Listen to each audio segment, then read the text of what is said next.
Assalamualaikum warahmatullahi wabarakatuh. Innal hamdalillah nahmaduhu wa nasta'inuhu wa nastaghfiruh wa na'udzu billahi min shururi anfusina wa min sayyiati a'malina. Man yahdihillahu fala mudilla lahu wa man yudlil fala hadiya lahu. Amma ba'd. Allahumma faqqihna fid din wa 'allimna ta'wil waftah lana rabbana kama fatahta li ibadika as-salihin wa akhrijna ya rabbana من ظلمات الوهم والجهل إلى المعرفة والإيمان يا رب العالمين. Bapak, Ibu, ikhwan akhwat fillah, benar kata Ustaz Al-Nof, jadi kita bukan target kuantitas, yang penting kita istiqamah ngaji. Kajian kita ini sudah silsilah Ahlussunnah yang ketiga, ya.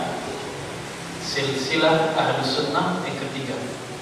Silsilah berarti sanad. Sanad bisa kita sebut ranji. Kemana silsilah Ahlus Sunnah itu? Karena hari ini hampir semua orang mengaku Ahlus Sunnah. Di pertemuan-pertemuan sebelumnya, di bulan-bulan sebelumnya kita sudah bahas. Tapi tentu tidak semua orang ingat. Nanti kita bahas, ingatkan beberapa, kita tambahkan yang baru. Yang dikenal sebagai Imam Ahlus Sunnah dalam fiqih kita sebut Imam Abu Hanifah, Imam Malik, Imam Syafi'i, Imam Ahmad bin Hanbal. Yang dikenal Imam Ahlus Sunnah dalam hadis banyak sekali. Namun tadi yang disebutkan Ustaz Al-Nof ada 6 ahli hadis. Imam Bukhari, pengarang Sahih Al-Bukhari. Imam Muslim, pengarang Sahih Muslim. Imam Abu Dawud, Sunan Abu Dawud. Itu sunan bukan berarti sunan seperti bahasa Jawa. Sunan Pekanbaru ada? Sunan Riau? Enggak ada ya? Bukan itu. Sunan yang itu dari bahasa, katanya dari bahasa Cina, tapi saya belum teliti. Susuhunan gitu ya, atau suhu. Wallahu a'lam. Nanti perlu dicek ke orang-orang yang mengerti bahasa itu. Saya pernah belajar bahasa asing, tapi tidak pernah belajar bahasa Cina. Kita pernah belajar bahasa Prancis, bahasa Turki, Persia, tapi kemudian karena tidak dipakai, ya mahirnya yang kita pakai aja. Bahasa Arab, bahasa Inggris, bahasa Indonesia, itu aja ya. Ternyata bahasa begitu, bahasa harus dipakai, Pak. Jadi ada Imam Abu Dawud, Sunan Abu Dawud, Sunan Tirmidzi, Sunan Nasai, Sunan Ibnu Majah. Masih banyak kitab hadis. Ada Sunan Darimi, ada Sunan Al-Baihaqi, ada Sunan Ad-Darqutni, ada Imam Ahmad, gurunya Bukhari namanya Ahmad, punya kitab Musnad. Musnad Imam Ahmad. Ini teman-teman BPIN punya nama sosial medianya Musnad. Itu mungkin dari kitab Imam Ahmad yang wafat tahun 241 Hijriah. Imam-imam ini dikenal sebagai Imam Ahlus Sunnah dalam riwayat hadis. Lalu ada Imam Ahlus Sunnah dalam akidah. Siapa mereka?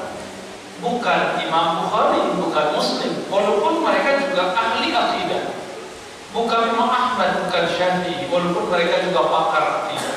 Allah itu ingin memperkenalkan hambanya dengan bagian-bagian yang berbeda. Imam Ibnu Katsir misalnya ahli hadis, ahli tafsir, tapi dikenal sebagai ahli tafsir. Kita sering dengar tafsir Ibnu Katsir. Imam Syafi'i mengerti semua ilmu yang ada di zamannya, kecuali ilmu yang tidak berkaitan dengan agama.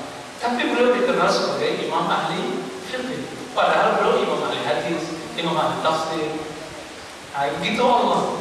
Ustaz Al-Nof itu bisa mengerti banyak hal, Ustaz Hanafi mengerti banyak hal. Tapi Allah buat branding, Allah yang membranding mereka. Ya, maka nggak usah buru-buru mau terkenal. Buat vlog sendiri, buat video-video sendiri, nggak usah. Allah yang angkat. Yarfa'illahu alladzina amanu walladzina utul ilma darajat. Ini ya kan anak-anak muda sekarang, anak-anak awal milenial, kalau posting nggak ada yang like kayaknya sedih ya. Kalau nggak ada yang viewer kayaknya sedih. Akhirnya turun dari Abdullah jadi Abdullah. Hamba Allah menjadi hamba lain. Tiba-tiba di Facebook ada yang mendadak menjadi ahli hadis, ada yang mendadak menjadi petua, suka memberi nasihat, aneh-aneh ya. Nah, karena ingin cepat, ingin cari jalur pintas. Yang sabar, fasbir sabran jamila. Sabar itu tidak hanya musibah, sabar itu juga masalah keilmuan. Ngaji ke guru bertahun-tahun itu butuh kesabaran. Orang bisa sabar sakit, tapi nggak bisa sabar ngaji. Maka sebanyak itu santri di Indonesia yang jadi ulama nggak banyak, karena yang sabar itu nggak banyak. Bapak saudara makan Allah, ikhwan akhwat fillah. Lalu siapa imam yang dikenal sebagai imam ahli akidah? Kita sudah bahas juga sebelumnya. Imam Abu Ja'far At-Tahawi. Imam Abu Ja'far At-Tahawi ini lahirnya tahun 238, ada yang mengatakan 239 Hijriah. Wafatnya tahun 321 Hijriah. Bisa diulang? Lahirnya tahun 238. Wafatnya 321. Imam Abu Ja'far Tahawi ini dulu belajar ke murid Imam Syafi'i, namanya Imam Al-Muzani. Imam Muzani ini pewaris ilmu Syafi'i, Imam Syafi'i. Tapi kemudian datang seorang ulama yang mengikuti Imam Abu Hanifah, maka beliau kemudian mengikuti imam yang baru itu. Akhirnya beliau berpindah dari mazhab Syafi'i menjadi mazhab Hanafi. Maka boleh dikatakan Abu Ja'far Tahawi dua mazhab. Bisa orang dua mazhab. Kita aja nggak bisa pikirkan satu mazhab ini belum selesai, udah pengen batalkan mazhab. Ya. Satu mazhab belum selesai, udah membatalkan mazhab. Ulama salafus saleh bermazhab. Maka ciri-ciri ahli bid'ah hari ini adalah tidak bermazhab. Ciri-ciri penyimpanan hari ini adalah menolak mazhab. Kenapa? Mungkin kalau yang tidak sesat, yang tidak bid'ah mungkin salah paham mengenai makna mazhab. Dikira mazhab itu buatan imam, bukan. Lalu ada imam kedua, Imam Abu Ja'far Tahawi dari kota Taha atau Qaryah Taha, itu di Mesir ya. Dua ustaz kita ngaji di situ, Ustaz Al-Noh, Ustaz Hanafi ngaji di situ. Tapi namanya Hanafi, mazhabnya Syafi'i.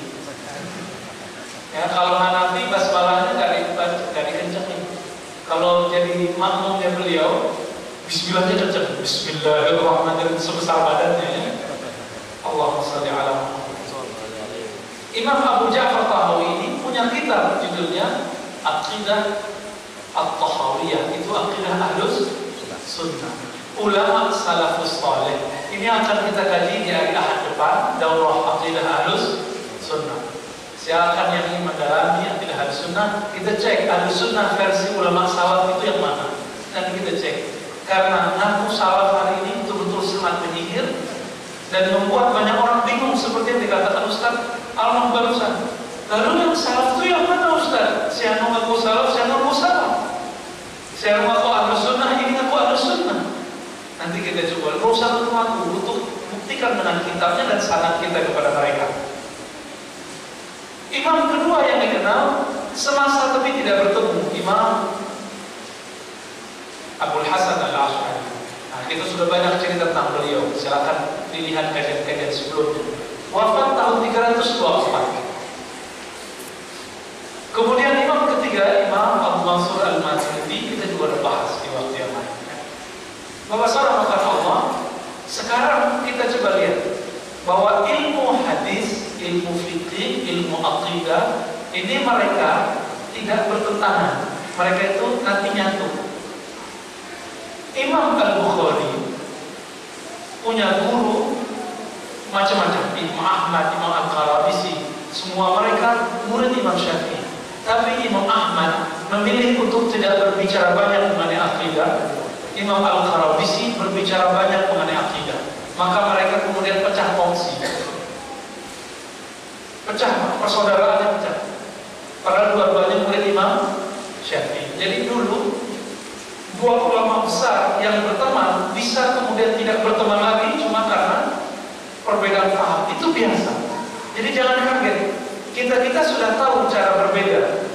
Kita tidak kaget ketika berbeda.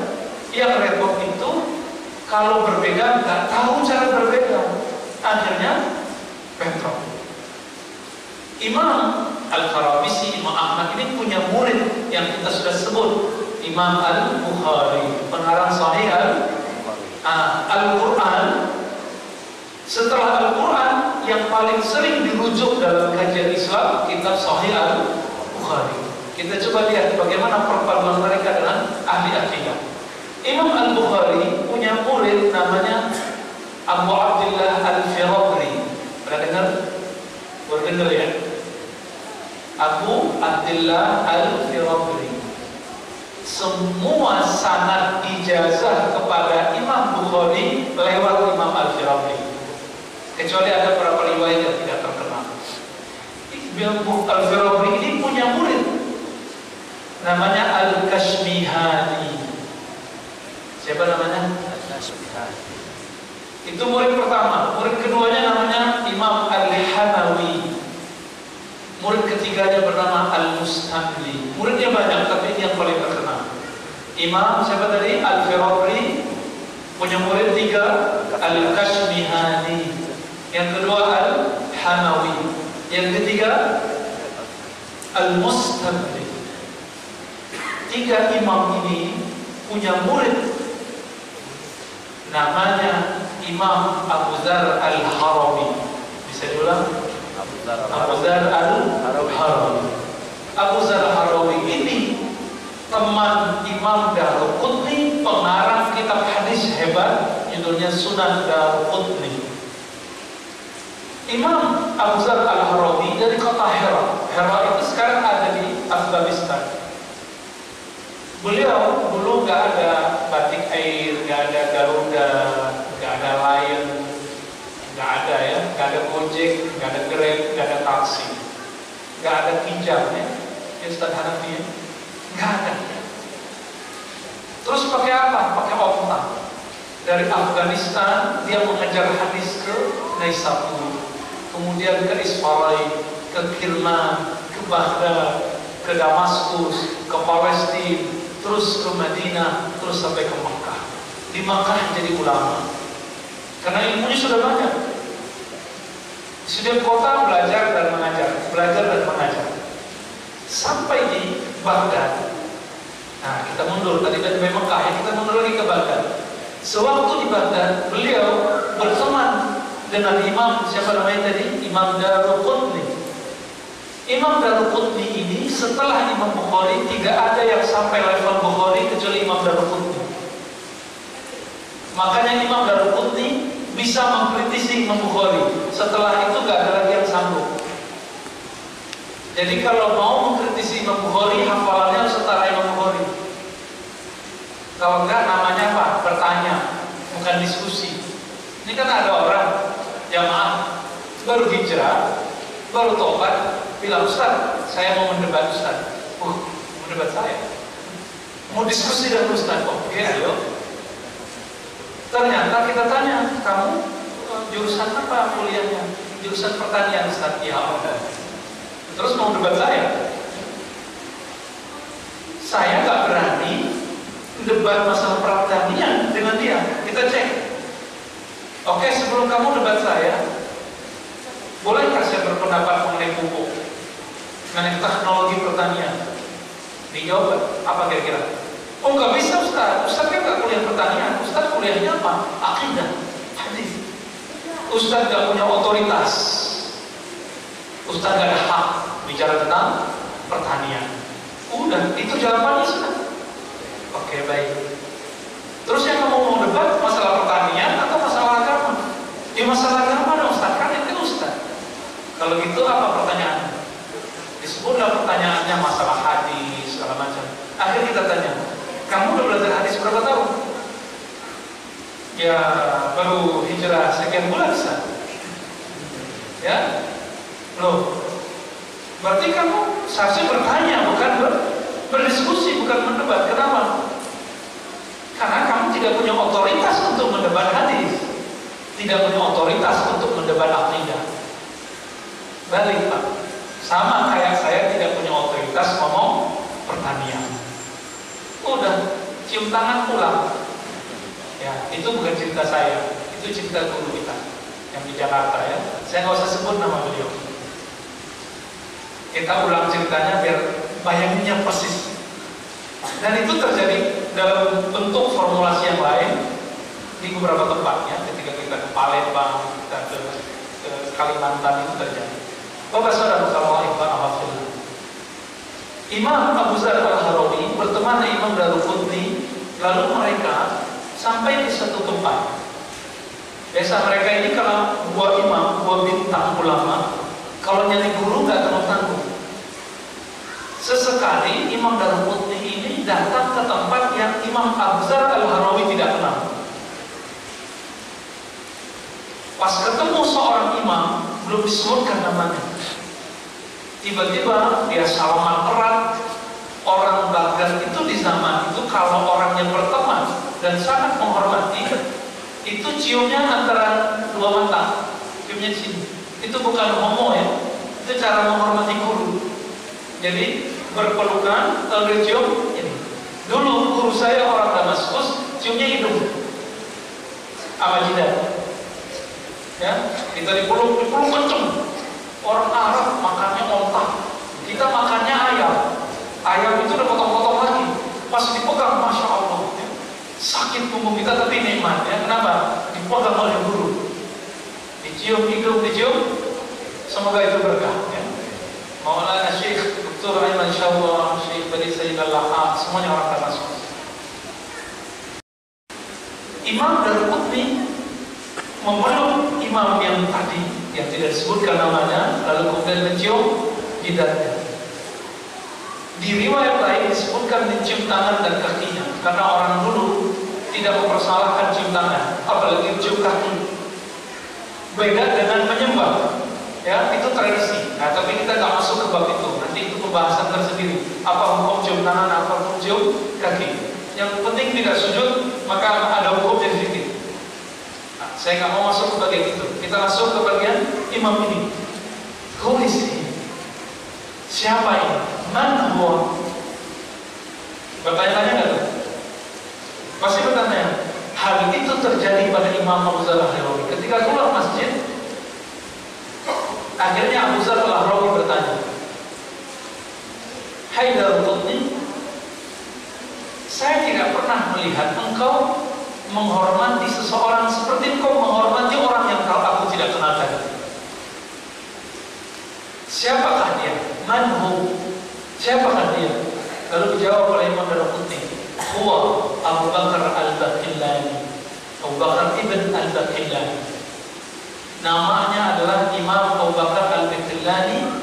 Disebutkan gelarnya Al-Zab al-Din, pembela agama, Nasir Sunnah, pembela sunnah, Qami'ul bid'ah, pemberantas bid'ah. Gelarnya 3 apa disebut. Ya. Akhirnya Imam Al-Harawi mengatakan, baik, nanti aku ingin ngaji langsung kepada orangnya. Padahal udah jadi ulama, udah jadi ustaz, udah jadi imam, udah jadi ahli hadis, masih mau ngaji, Pak. Kita kadang-kadang baru S1 di IM, UIN, udah gak mau ngaji. Gelarnya apa? SAG sekarang, jangan diplesetin, Pak. Sarjana alam gaib, ya. Kasihan. Sarjana agama, sarjana hukum, sarjana apalah, Taman Timur Tengah, LC, MA, apapun itu ya. Gelar itu bukan pertanda adil, ingat. Maka jangan tertipu sama gelar. Al-ibrah bil ulum. Orang itu dihukum dengan ilmu yang dia kuasai, bukan dengan gelar yang punya. La bil laqab, bukan dengan gelar. Bukan dengan banyaknya jamaah, bukan juga. Bukan juga dengan sedikitnya pengikut, bukan juga. Akhirnya Imam Abu Zar al-Harawi ngaji ke Imam Abu Bakar Ibn Baqillani. Imam Baqillani ini berguru ke siapa? Ke Imam Abul Hasan al-Bahili, ahli hadis. Matanya tidak pernah melihat maksiat. Bahkan kalau ada orang habis maksiat, orang itu tidak boleh masuk rumahnya. Imam Abul Hasan Al-Bahili. Satu kali Imam Baqillani, Ibnu Furaq dan Al-Siraini cerita, ini bertiga di satu angkatan. Kami datang ke rumah Abul Hasan Al-Bahili untuk apa ini? Mau ngaji. Tapi kami lewat pasar dulu, di pasar cuci mata. Cuci mata apa ngotorin mata? Masuk mall, cuci mata atau ngotorin mata? Ngotorin mata. Cuma bahasanya sekarang pun balik ya. Cuci mata sekarang. Karena itu ngotorin mata. Ketika masuk ke rumah Imam Sunnah, Imam Abul Hasan Al-Bahili, di rumahnya itu ada gorden, tapi kemudian juga ada hijab, ada tirai. Tirainya itu ada di tempat mihrab, jadi tempat ngaji, dan kemudian tempat tamunya. Jika ada muridnya datang, kalau lewat pasar dia tutup pakai tirai. Akhirnya Imam Al-Baqillani bertanya, Isfaraini bertanya, Ibnu Furaq bertanya, wahai tuan guru Abul Hasan Al-Bahili, apa gerangan engkau tidak mau memandang kami? Jawaban beliau apa? Kamu barusan ke rumahku lewat pasar. Aku khawatir karena matamu ternodai oleh aurat-aurat di pasar, dosa-dosa yang di pasar yang belum kamu tobat, lalu kamu tidak ihtimam, tidak serius ngaji kepadaku dan meremehkan aku, meremehkan kajianku. Hati-hati Pak. Kita memandang apa? Itu sama kayak naruh sesuatu di kacamata. Kalau kacamatanya warnanya merah, muka orang kelihatan merah kan? Tapi orang itu merah nggak mukanya? Itu cuma kacamatanya. Kacamatanya gelap, orang kelihatan hitam semua. Tapi orangnya hitam nggak? Enggak. Nah, itu yang dikhawatirkan oleh Al-Bahili. Tapi ini tidak ada yang kuat mengikutinya Pak. Imam Baqillani pun ngajar nggak begitu. Cuma satu-satunya Imam Al-Bahili, khusus ngajar muridnya. Al-Bahili berguru kepada Imam Abul Hasan Al-Ash'ari. Abul Hasan Al-Ash'ari semasa dengan Imam Al-Firabri, murid dari Imam Al-Bukhari. Ketemulah di situ. Ya. Maka akidah Asy'ariyah, Thahabiyah, Maturidiyah, akidah Ahlus-Sunnah tidak bisa lepas dari akidah ahli hadis. Tidak bisa lepas. Kalau lepas bid'ah dia jadinya, tersesat dia jadinya. Nah, Bapak Ibu Saudara Allah Alhamdulillah, ajaran imam-imam ini ketika diringkas sampai di negeri kita, sampai di Mesir, sampai di Maroko, sampai di Yaman, disebut dengan akidah sifat 20. Disebut apa? Maka kita dulu sering mendendangkan Allah wujud qidam baqa. Allah wujud qidam baqa. Sampai akhirnya mukhalafatul hawadith. Tapi ada orang salah paham, gak ngaji lewat guru, cuma baca kitab. Apa kata dia?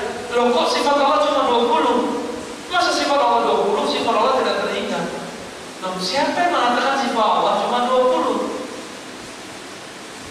Gak ada. Kenapa belajar sifat 20? Sifat 20 itu cara memahami semua sifat Allah yang tidak terhingga. Kalau paham sifat 20, paham semua sifat Allah. Itu maksudnya. Makanya muncullah kajian-kajian dulu, mulai dari pesantren sampai ke surau-surau, ke lagar-lagar, semua orang menghafalkan sifat 20. Tapi saya belakangan kajian itu hilang, sisa cuma nyanyian. Ya, nyanyian Allah wujudnya cuma nyanyian. Dan ketika masuk tawaran-tawaran akidah Ahlussunnah versi lain, akhirnya kecolongan masuk angin. Sifat 20-nya dibatalkan, ganti dengan yang baru. Jadi problem lagi, jadi masalah lagi. Bapak saudara makan Allah, itu sifat 20. Sifat 20 pertama apa? Nah, jadi kita ngaji sifat 20, minimal satu sifat dulu ya. Al-wujud, wujud tidak apa wujud. Bagaimana cara memahami Allah wujud? Allah wujud artinya apa wujud? Ada. Oke. Pakai ayat aja. Qul huwallahu ahad. Katakanlah Allah itu ahad. Biasa aja ya. Biasanya kan rasanya karena apa? Karena hayatnya belum dijelaskan pakai sunnah, pakai hadis. Coba cek dalam hadis Imam Bukhari, satu kali kakeknya Imam Abul Hasan Al-Asy'ari, Imam Ahli Sunnah, namanya Abu Musa Al-Asy'ari, bertanya kepada Nabi Muhammad SAW. Apa pertanyaannya? Kaifa kana rabbuna? Allah itu gimana sih dulu? Dulu itu bertempat atau tinggal? Atau gimana? Apa jawaban Nabi SAW? Kana Allah wa la syai'a ma'ah. Hadis sahih Bukhari. Allah ada, tidak ada sesuatu pun bersamanya. Itu makna dari kita baca zikir pada sholat. La ilaha illallah wahdahu la syarika lah. Allah dulu, sekarang, nanti berubah nggak? Setelah Allah menciptakan langit dan bumi, Allah pindah-pindah nggak? Setelah Allah menciptakan arsy, Allah pindah tempat nggak? Hijrah nggak? Kalau terjadi perubahan pada Allah, maka dia bukan Allah. Kenapa? Yang Maha Ahad, tidak berubah-ubah. Ada kaidahnya. Apa kaidahnya? Kullu mutaghayyirin hadits. Setiap yang berubah-ubah itu baru makhluk. Kalau Allah dulu tidak bertempat, terus sekarang bertempat, berarti Allah berubah. Maka jika disebut Ar-Rahman 'alal 'arsy istawa, Allah bersemayam di atas arsy, itu bukan bertempat, Pak, maksudnya. Lalu maksudnya apa? Nah, kita sudah jelaskan ini berkali-kali, tapi kita ulang paham ini. Wujud kita wujud fisik bukan? Fisik. Kalau wujud malaikat wujud non fisik, rohani. Wujud fisik dan non fisik butuh tempatnya. Bisakah bayangkan saya tapi tidak bertempat? Bayangin benda tubuh kita ini tapi tidak setempat, bisa nggak bayangin? Bayangin masjid tapi nggak di langit, nggak di bumi, nggak di aras, nggak di mana-mana, bisa nggak? Nggak bisa. Ini sifat benda baik yang fisik ataupun non fisik. Tubuh kita fisik, malaikat non, roh kita non fisik. Saya mau tanya, roh kita di mana? Di kepala, di dada, di kaki, di dengkul, di mana Pak? Di jantung. Kalau di jantung, orang cakap jantung mati Pak. Kalau ada di tangan, potong tangan, berkurang rohnya, mati dia, nggak mungkin. Maka ketika ditanya mengenai roh, belum bertanya tentang roh yang roh Tuhan pencipta roh, belum. Yas'alunaka 'anir ruh. Mereka bertanya kepadamu mengenai hakikat roh. Kan banyak yang ngaji-ngaji roh, ngaji-ngaji diri, ma'rifatun nafs, tapi kebeling terus, ujung-ujungnya nggak sholat, ya. Itu berarti nggak benar ngajinya, nggak sampai ke Allah ngajinya. Ya. Apa kata Allah? Kulir ruh min amri rabbi. Katakan roh itu urusan roh. Wa ma'utitu minal ilmi illa qalila.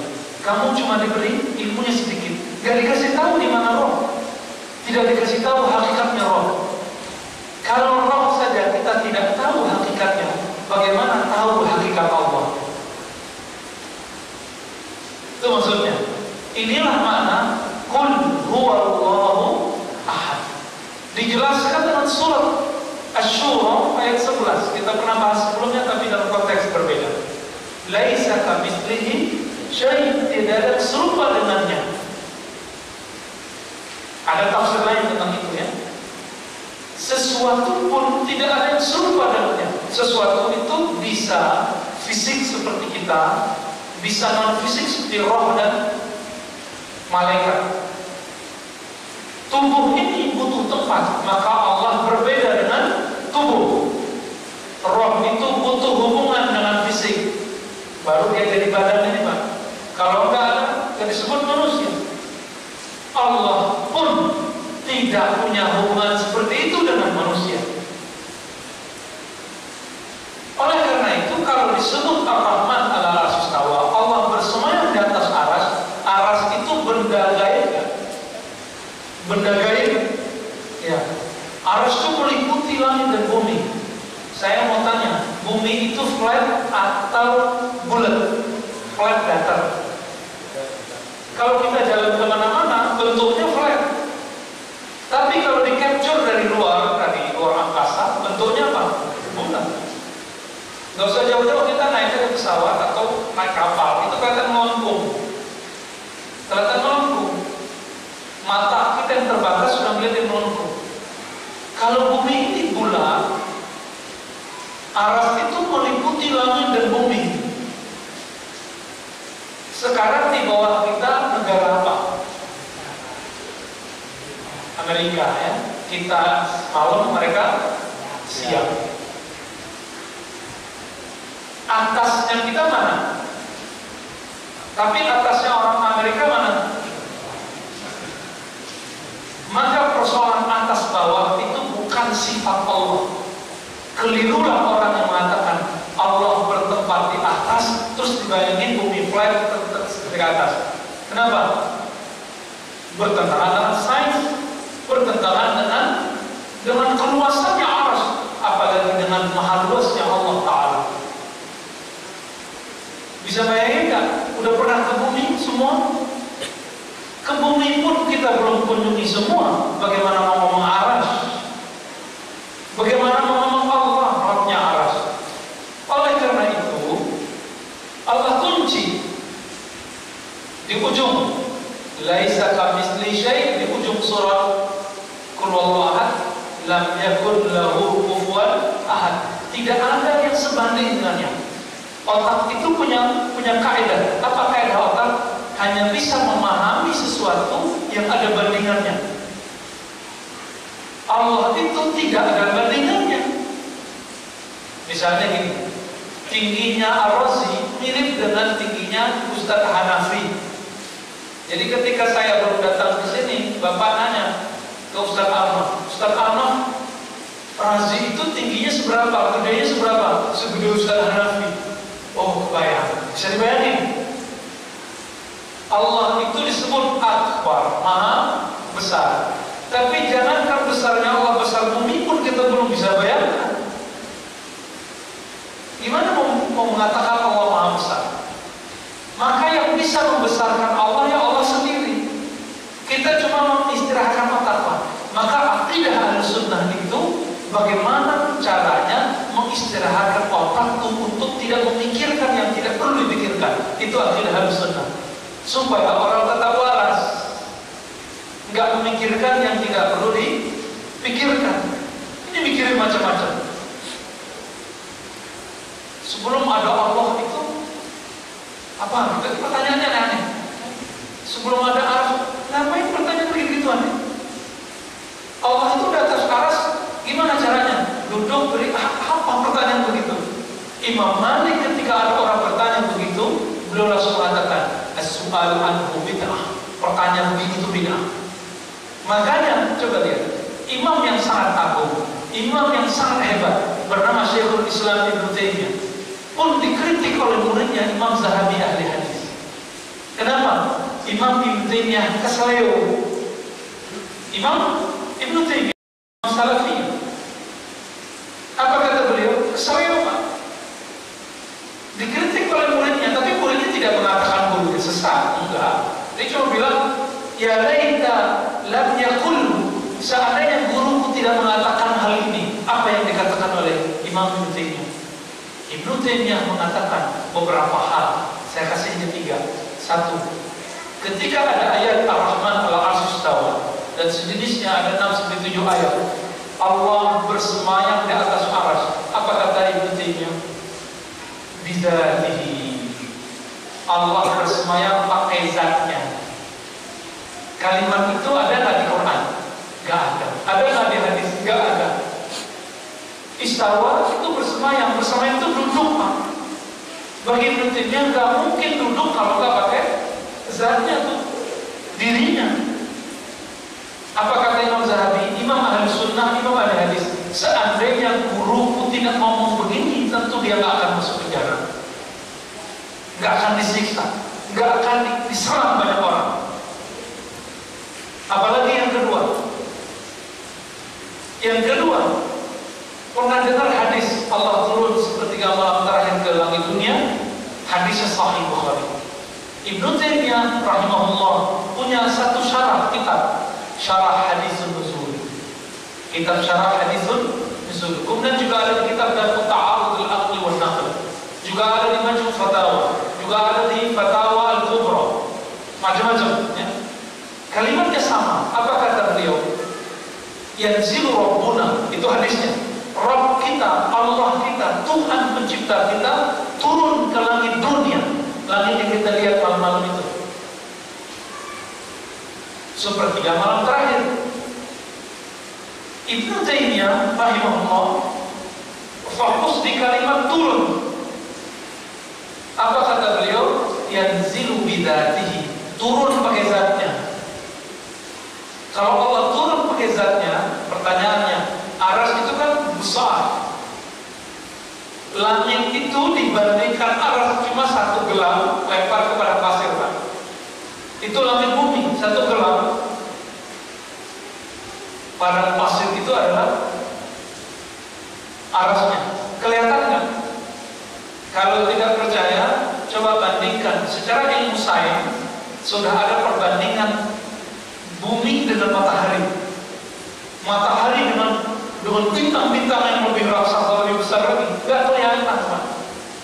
Jangankan Nabi ngomong itu supaya sahabat paham. Disebutnya satu ring, satu gelang, satu biji kurma. Jika Allah bersemayam di atas aras, aras itu meliputi langit dan bumi, lalu turun ke langit dunia. Bayangkan, apa yang terjadi? Kalau kita sebut dengan zatnya, kata-kata Imam Ibnu Taimiyah ini akan mengundang orang berkhayal. Apa khayalan orang? Allah masuk ke dalam langit lalu menciut mengecil. Bahaya apa artinya? Tapi Imam Ibnu Taimiyah enggak benar itu. Yang dia pikirkan bukan itu. Apa yang dia pikirkan? Disebutkan dalam kitabnya, diulang oleh muridnya, namanya Imam Ibnu Abdul Hadi. Apa? Al-Maqdisi ya? Apa kata dia? Itu kitabnya judulnya As-Sarihul Manki. Dia menolak seorang imam yang imam itu mengkritisi Ibnu Taimiyah. Jadi dari dulu sudah biasa Pak orang beda itu pakai buku nulisnya ya? Biasa begitu. Akhirnya terjadi perdebatan. Imam Ibnu Taimiyah ini benarnya juga bagian itu, tapi tidak menutup orang berkhayal. Apa yang kita intinya? Kalau Allah turun ke langit dunia, terus Allah meninggalkan aras nggak? Tuh pertanyaan begitu boleh nggak sih? Inilah bid'ah yang terjadi pada akidah Ibnu Taimiyah.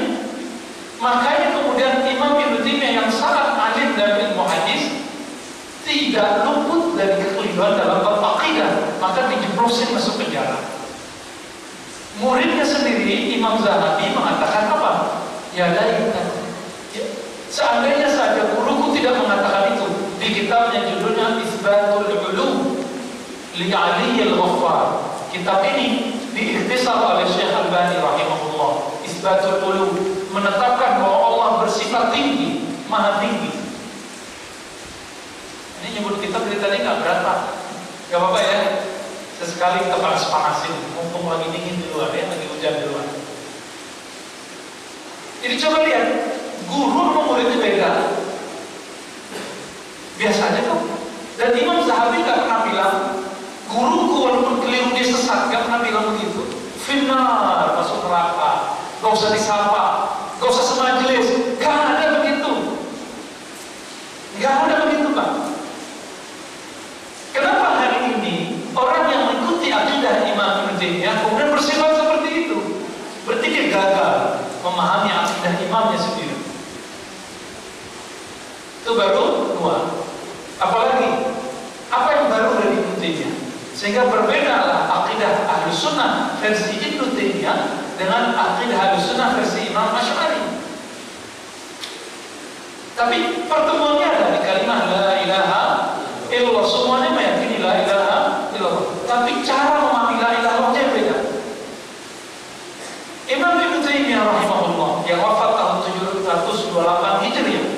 Imam Asy'ari 324 Hijriah. Mana yang lebih dulu?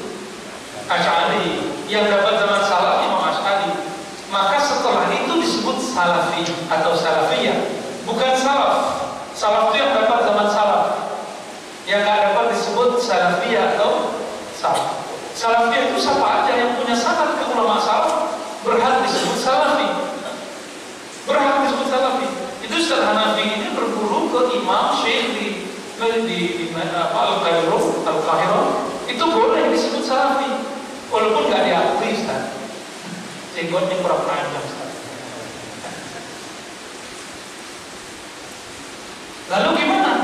Ibnu Taimiyah ternyata membuat inovasi baru dalam akidah. Namanya tauhid uluhiyah, rububiyah, asma wa sifat. Disebut usulus tsalatsa oleh Syekh Muhammad Abdul Wahab rahimahullah dalam kitab Risalah Tauhidnya. Kitab Tauhid. Apa judulnya? Kitab Tauhid. Siapa yang ngarang? Syekh Muhammad Abdul Wahab yang disebut Imam Wahabiyah. Itu diambil diringkas dari perkataan Imam Ibnu Taimiyah. Saya masih menyebut imam. Kenapa? Saya punya sanad kitabnya. Kita punya silsilahnya dari bulan dulu sampai ke imamnya. Walaupun kita berbeda beberapa hal dengan imam ini, itu biasa Pak. Jangankan kita, Imam Bukhari meriwayatkan satu hadis, tapi beliau nggak ngamalinnya. Ada banyak di Bukhari disebutkan banyak riwayat dan Imam Bukhari tidak mengamalkannya. Imam Ibnu Khuzaimah menyebutkan banyak riwayat, Ibnu Khuzaimah tidak meriwayatkannya. Muslim juga begitu. Apalagi cuma meriwayatkan kitab. Nah, saya alhamdulillah dengan jalur guru-guru kita yang mulia, ilmu mereka yang berkah, kita punya sanad-sanad sampai ke imam-imam ini. Disebut usulus tsalatsa, 3 tauhid, trilogi tauhid. Itu kita bahas di buku saya, judulnya Teologi Muslim Puritan, ya, tentang tauhid salafiyah. Yang pertama uluhiyah, yang kedua rububiyah, yang ketiga asma wa sifat. Ini untuk mengganti sifat 20. Tapi apa yang terjadi setelah itu?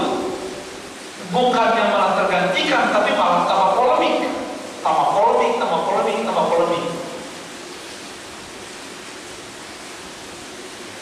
Tapi saya nggak mau bahas dulu itu ya, usul salah saya. Karena kalau dibahas 2 jam Pak, bisa lebih. Tauhid uluhiyah itu bisa sekian pertemuan, rububiyah itu bisa sekian pertemuan, asma sifat bisa sekian pertemuan. Kalau diringkas minimal 2 jam, minimal. Ya.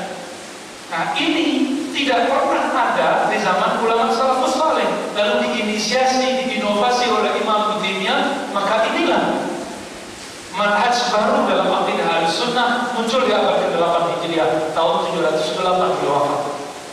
Jadi, nah ini dalam sejarah akidah Ahlussunnah sendiri itu ada inovasi Pak. Inovasi itu bahasa kerennya. Bahasa jeleknya apa? Bid'ah. Bid'ah itu artinya apa? Sesuatu yang baru tidak pernah dibuat sebelumnya. Maka di sini muncul perdebatan. Hal kullu bid'atin dhalalah. Apakah semua bid'ah itu mesti sesat? Nah, itu panjang lagi ya. Oke. Jam 9 Pak. Nah, saya berniat tadi ingin menyegarkan pemikiran kita bahwa akidahnya ahli hadis, akidahnya ulama Asy'ariyah, Maturidiyah, Thaawiyah itu gabung di satu masa, dan disitulah tidak terpisahkan orang-orang ini. Ya. Oleh karena itu, kita pernah sebutkan sebelumnya, tahun 2016 ulama-ulama Ahlussunnah mengadakan muktamar di Chechnya. Lalu mereka mengeluarkan sebuah qarar. Siapa itu Ahlussunnah? Dan kita sudah bahas ya. Ahlussunnah itu dalam akidah Asy'ariyah, Maturidiyah, Thaawiyah dan sejenisnya. Yang kedua berfikih, yang keempat, yang ketiga berakhlak, bertazkiyatun nafs atau bertasawuf yang tidak bid'ah. Nah, semuanya mesti dibuktikan pakai sanad. Bayangkan Bapak Saudara Allah, antara zaman kita dan zaman Nabi itu ada berapa abad? Ini 1440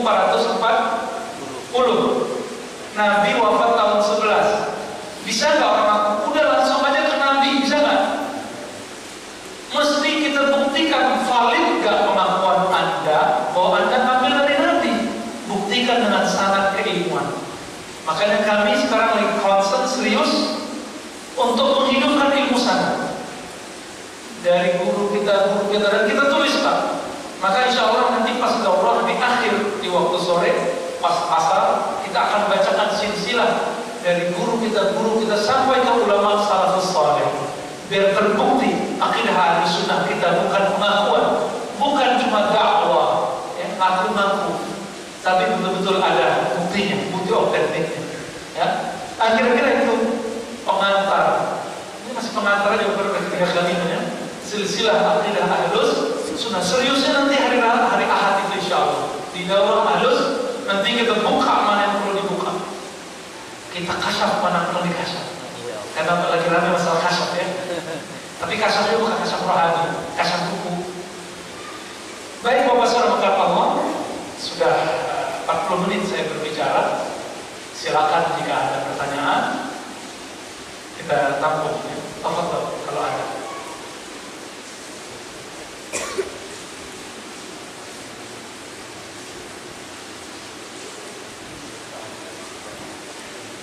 Kayaknya depan saya ada yang nanya. Untuk mau nanya nih.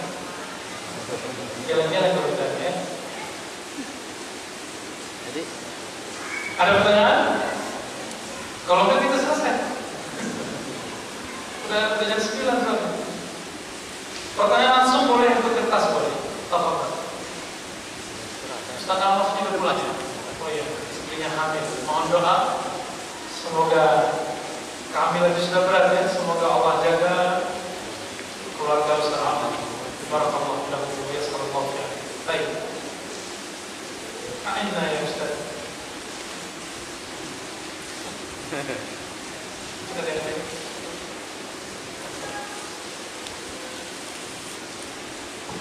Baik Bapak Ibu sekalian, masih ada waktu bagi kita, masih ada waktu sekitar 10 menit.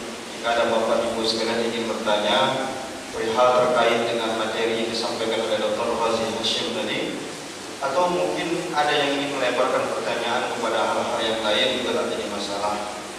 Kalau ada yang ingin fokus kepada pertanyaan sesuai materi, kita tampung. Jika seandainya ada yang ingin berdiskusi tentang hal yang di luar materi, juga kita persilakan. Waktu kita buka selama 10 menit ke depan. Silakan langsung juga, tidak apa-apa. Silakan Bapak, silakan. Langsung, tapi mic-nya nggak sudah sampai ke sana. Ayo. Silakan Bapak.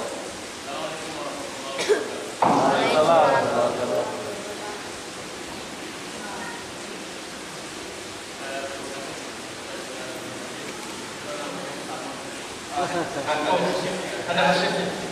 Ya, salam kenal. Ada beberapa yang beredar di kajian-kajian tentang pertanyaan. Mungkin pertanyaan yang dikatakan pertanyaan kita. Seperti dibutuhkan pertanyaan, tapi sering menjadi keyakinan atau kajian. Tentang di mana Allah. Satu kajian mengatakan di mana Allah benar. Satu kajian dengan di mana Allah di mana-mana. Jadi ini kan menimbulkan kebingungan bagi para pemula yang baru hijrah gitu. Mungkin bagi kita dari Ustaz untuk hal seperti ini, apakah perlu dipertanyakan atau memang sebaiknya tidak ditanya? Oke, kajian di mana Allah itu bukan kajian yang mengherankan, karena memang ada dalam 2 kitab minimal, tapi ada dalam kitab-kitab lain ini disebut yang minimal aja. Riwayat Imam Malik dalam Muwatta, kemudian riwayat Imam Muslim dalam Sahih Muslim. Suatu kali ada sahabat namanya Ibnul Hakam, dia punya budaknya itu nggak beres bekerjanya, ngurus ternak.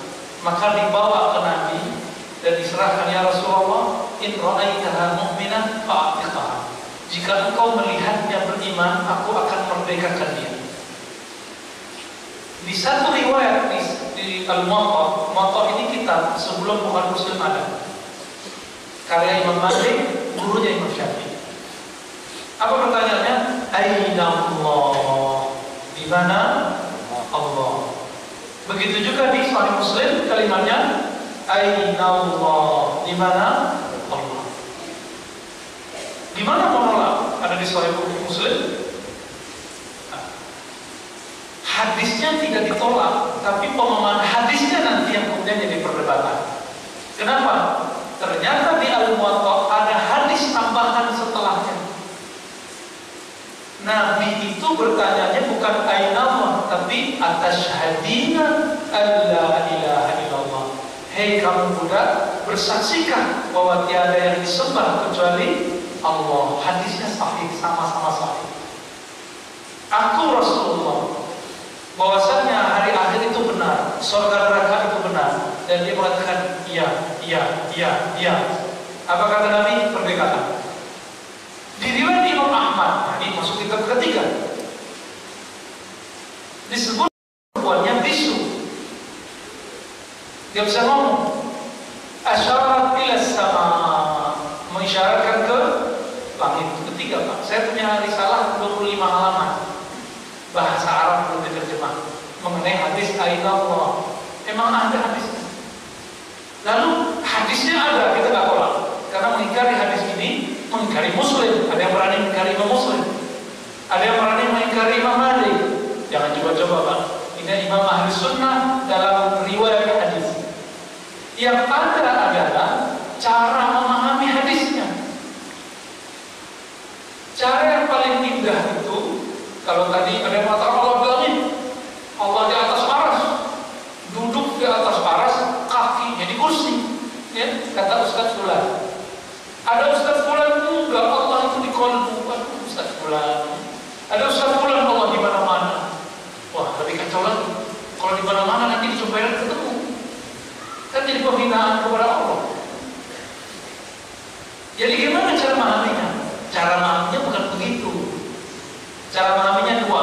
Satu, Allah tadi fisik bukan? Allah juga bukan non-fisik. Allah bukan fisik, bukan non-fisik. Bukan fisik, bukan non-fisik. Terus apa? Hanya Allah yang tahu. Dia menyebut dirinya Ar-Rahman al-Arsy istawa, bersemayam di atas aras. Dia menyebut dirinya wa huwa ma'akum aina kuntum, dimanapun kamu berada dia bersamamu. Dia bersamamu, tapi dia juga di atas aras. Gimana cara memahaminya? Nah ini seni memahaminya itu ada kaidah-kaidah. Maka dikatakan karena Allah bukan benda, Allah juga bukan non-fisik, bukan fisik, bukan non-fisik, maka Allah ketika disebut di atas aras bukanlah menempati aras. Kenapa? Yang butuh tempat itu benda dan non benda. Allah benda tak? Maka tak perlu disebut di Quran wa huwa ma'akum aina kuntum. Dia bersamamu dimanapun kamu berada. Bukan berarti Allah bersama kita bawa mana-mana, bukan. Allah bukan benda. Disebutkan di Quran fa inna ma tuwallu fa thamma wajhullah, kemanapun kamu memandang di situ wajah Allah. Allah kan bukan benda, bukan juga non benda.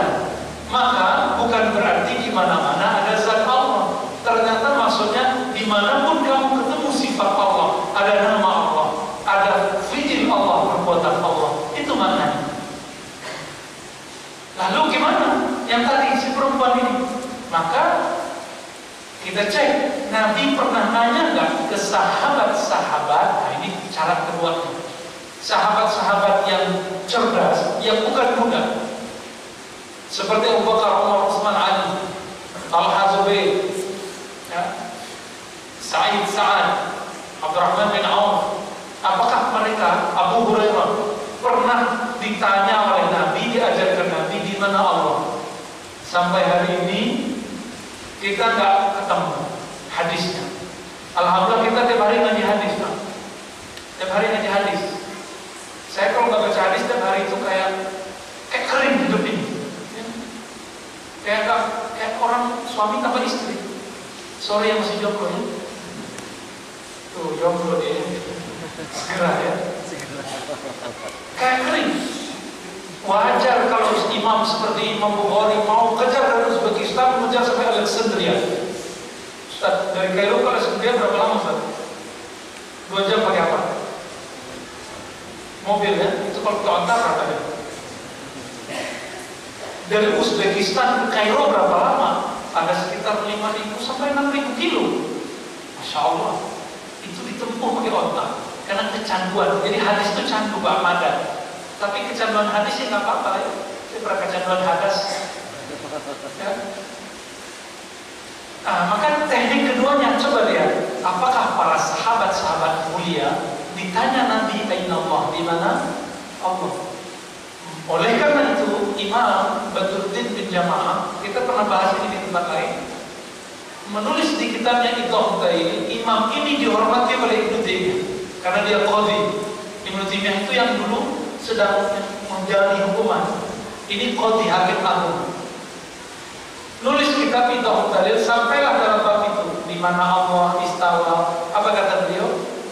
Hadis ini bukan untuk dipertentangkan dengan ayat-ayat yang lain, tapi untuk diperjelas. Nabi nanya ke siapa, maka inilah metode kenabian.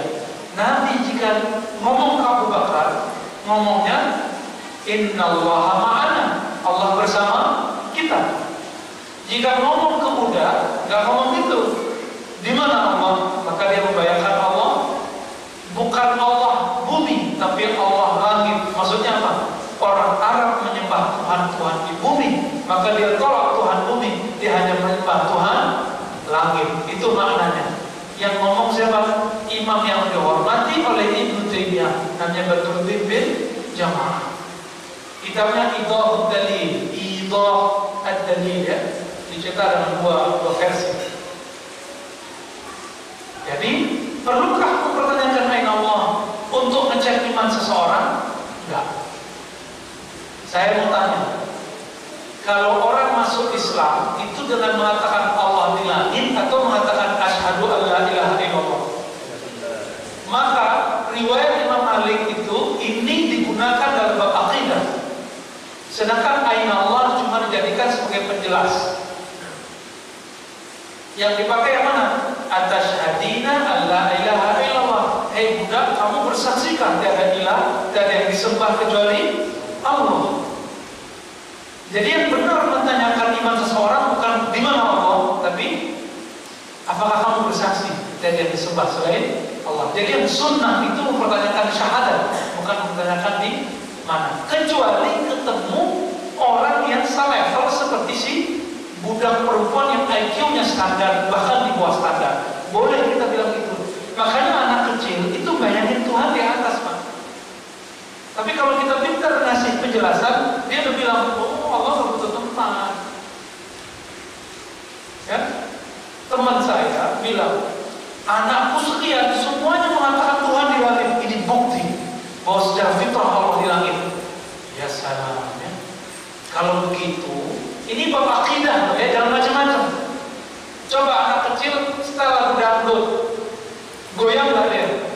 Apakah itu dalil bahwa dangdut boleh? Goyang boleh?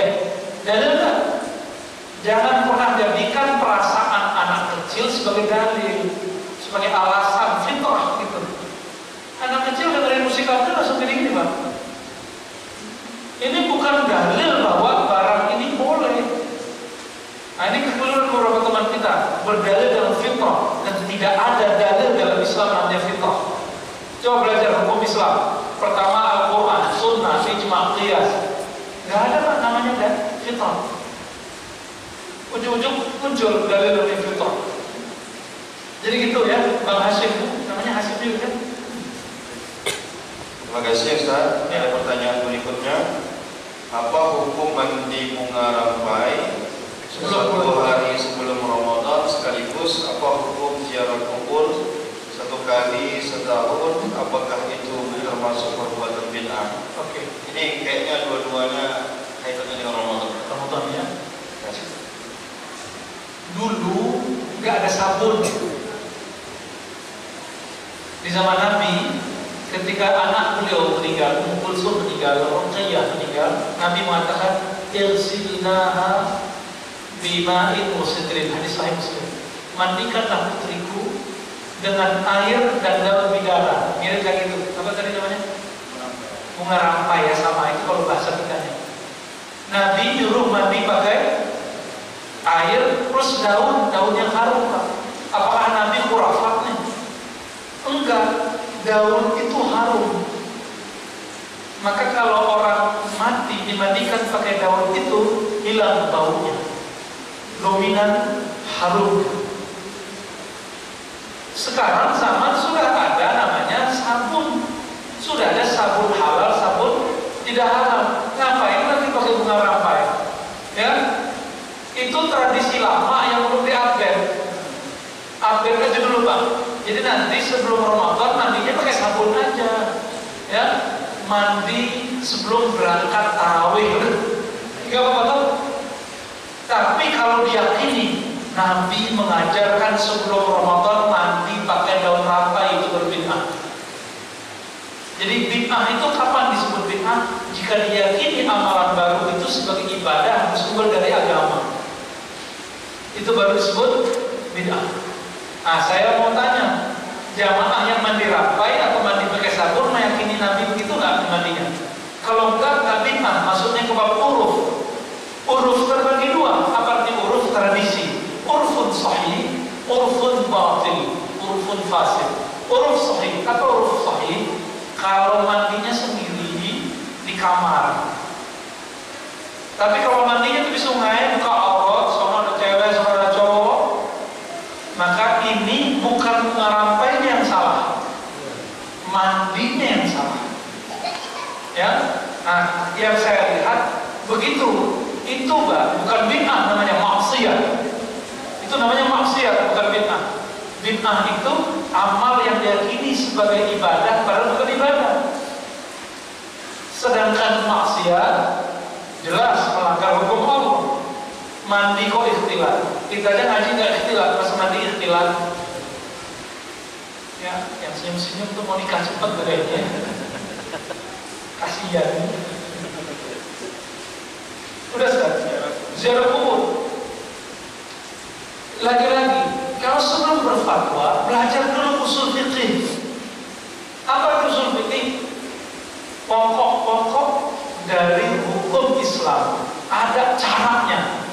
Ini teman-teman kita karena takut disebut mirip dengan jamaah atau takut nanti dihujat jamaah bantah ini atau pro ini, itu nggak benar. Kita itu bukan ikut jamaah, bukan ikut tradisi atau takut tradisi. Jika tradisinya ada dalilnya kita bela, jika tradisinya nggak ada dalilnya kita bantah. Jangan main bantah-bantah aja kalau nggak sepakat sama orang. Kita cek.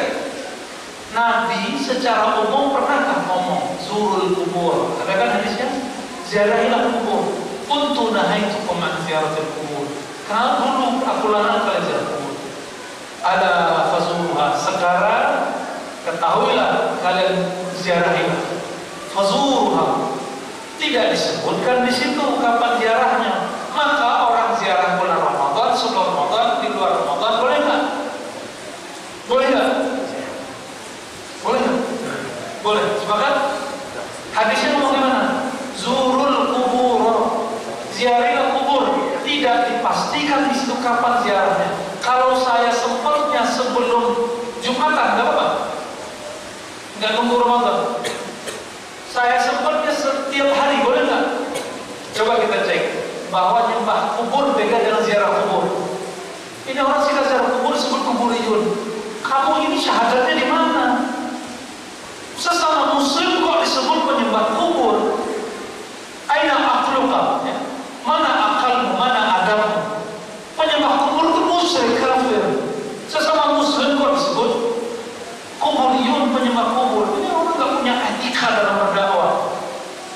Nabi SAW dibuntuti oleh Aisyah malam hari. Malam-malam Pak. Dikira Nabi ke rumah istri yang satu lagi. Ternyata Nabi dibakili. Malam-malam ziarah. Bayangkan, udah malam ziarah Pak. Kenapa Nabi ziarah malam? Ini rahasia juga. Kalau Nabi ziarah siang nanti jadi fitnah. Maka Nabi ziarah malam hari. Biar gak banyak yang tahu. Tapi Aisyah dengar. Sesekali dengan Ibnu Abbas diajak, Ibnu Abbas dengar. Ada cara ziarahnya. Yang haram itu ngambil tanah kubur, ya, itu baru haram itu ya. Minta ke orang dalam kubur, itu Ziarah kubur bukan minta ke kubur. Orang kubur itu gak bisa nahan kematian, Pak. Masa kita minta ke dia, kan aneh. Jadi banyak tuh orang-orang pejabat-pejabat untuk mempertahankan macam-macamnya, dan teman-teman pengusaha biar kuat usahanya datang ke kubur. Ini cerdas atau kurang cerdas ya? Biar laris datang ke kubur. Ini yang nggak benar. Ini pun tidak disebut penyembah kubur. Disebut saja khurafat bid'ah. Jangan disebut penyembah kubur. Selama dia masih syahadat. Tapi syahadatnya rusak gitu aja. Ya. Baik Bapak Saudara Allah. Jadi di hadisnya tidak dibatasi. Maka orang yang berziarah kembali ke uruf tadi. Di urufnya orang Baru kapan? Di urufnya orang Jawa kapan? Di urufnya orang Banjar kapan? Bapak kalau pergi ke Jawa, itu orang tiap Jumat pergi ziarah di pesantren. Nggak nunggu Ramadan. Orang kita, orang Sumatera ini kan ngejreng ya, keras, dan mohon maaf kadang-kadang hatinya keras. Kenapa? Setelah saya perhatikan, jangan-jangan kita jauh dari ziarah kubur. Nabi bersabda, uzkuru hajimal lazzat. Sering-sering ingat yang bisa membuat kita lupa semua kenikmatan. Apa itu? Kematian. Cara paling praktis ingat mati, pergi ke kuburan orang mati. Benar nggak? Maka ziarah kubur sebenarnya disunahkan kapan saja. Tapi secara uruf tradisi boleh ditentukan harinya. Ya, jadi sebelum Ramadan ziarah, berarti sama kayak di Sumatera Barat juga ya, di Aceh beberapa juga gitu, di Medan juga beberapa begitu. Ini khas orang Sumatera Pak, karena jarang ziarah, maka perlu dibuat ziarah kubro. Di Palembang nggak tahu nih, ini ada ziarah kubro nih, kuburan para ulama zuriat Nabi Sallallahu Alaihi Wasallam. Begitu Ustaz, cukup? Ada dua pertanyaan lagi, karena waktu kita tidak memungkinkan untuk berlarut-larut juga. Insya Allah dua pertanyaan ini nanti akan kita minta Ustaz untuk menjawab di pada pertemuan yang berikutnya nanti di Masjid Al-Firdaus. Saya rasa terima kasih. Mungkin ada penutup Ustaz. Bapak Saudara Ikhwan Fillah semua, akidah Ahlussunnah yang kita terima hari ini itu ada silsilahnya, ada sanadnya. Maka jangan khawatir. Tapi sayang sekali tidak semua ulama kita mengetahui sanad tersebut. Maka nanti saya mengajak, silakan ya, kalau mau tahu sanadnya ikuti nanti yang hari Ahad. Sanadnya waktu sore. Di waktu sore ada kajian sanad dari fulan, dari fulan, dari fulan. Ya. Semoga akidah Ahlussunnah yang kita yakini ini diridai oleh Allah Ta'ala, dan Allah tutup aib kita, aib saudara-saudara kita, aib imam-imam yang keliru. Amin ya rabbal alamin. Wa sallallahu ala nabiyyina Muhammad. Subhanakallahumma wa bihamdika asyhadu an la ilaha illa anta astaghfiruka wa atubu ilaik. Assalamualaikum warahmatullahi wabarakatuh. Waalaikumsalam.